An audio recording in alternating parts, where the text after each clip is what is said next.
हमारे वीडियो को सबसे पहले देखने के लिए सब्सक्राइब करिए जोधपुर ब्लॉग चैनल को और क्लिक करें इस बेल आइकन पर।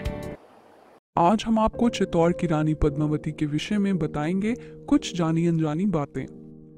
रानी पद्मावती, जिन्हें पद्मिनी भी कहा जाता है, उनकी खूबसूरती और साहस की गाथा राजपूत इतिहास में तो नहीं मिलती, पर उनकी मौत के 250 साल बाद लिखी गई महाकविता पद्मावत में उनकी कहानी बहुत विस्तार से बयान होती है।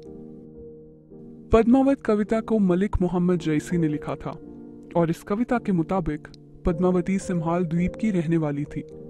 इस आइलैंड को आज हम श्रीलंका के नाम से जानते हैं। जैसी की नजर में पद्मावती एक परफेक्ट विमेन थी, जो इतनी सुंदर थी कि अप्सराओं को भी उनसे जलन होने लगे।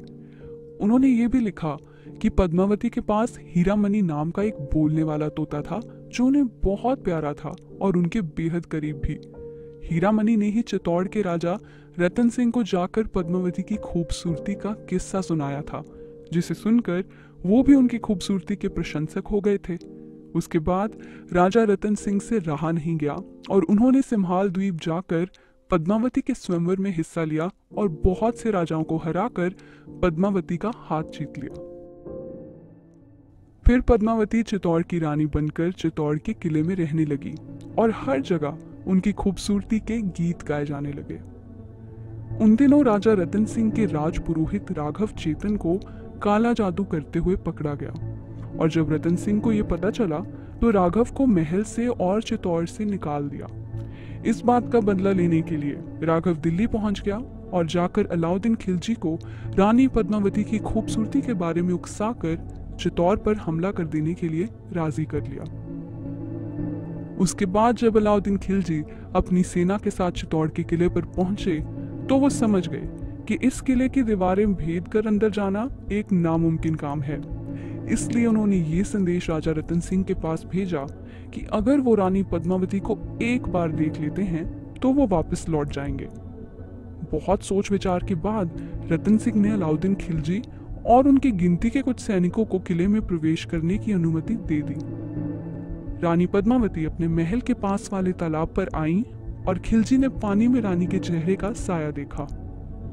उसके बाद अलाउद्दीन खिलजी का मन डोल गया और महल से वापस लौटते हुए अपने सैनिकों के साथ मिलकर उसने राजा रतन सिंह को बंदी बना लिया और अपने साथ ले गया। फिर खिलजी ने रानी पद्मावती को ये संदेश भेजा कि रतन सिंह को बचाने के लिए उन्हें खुद को खिलजी के हवाले करना होगा।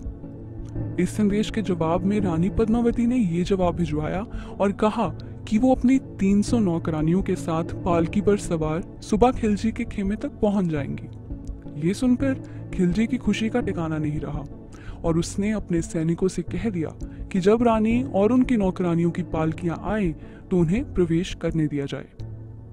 इसके बाद जो हुआ वो कहानी हम सब जानते हैं। नौकरानियों के लिबास में राजपूत सैनिक खिलजी के खेमे में पहुंचे और अपने राजा को छुड़ा लिया। फिर वो पूरी ताकत के साथ खिलजी की फौज से लड़ते रहे, पर तादाद में ज्यादा होने के कारण जब खिलजी की फौज किले की दीवारें भेदने लगी तो रानी पद्मावती ने एक बहुत बड़ी चिता जलवाई और इससे पहले कि खिलजी उन तक पहुंच सकता, वे अपनी सैकड़ों दासियों के साथ इस चिता में कूद गई और जौहर अपना लिया। तो ये थी कहानी चित्तौड़ की रानी पद्मावती की। ऐसी और भी वीडियोस के लिए हमें सब्सक्राइब करें।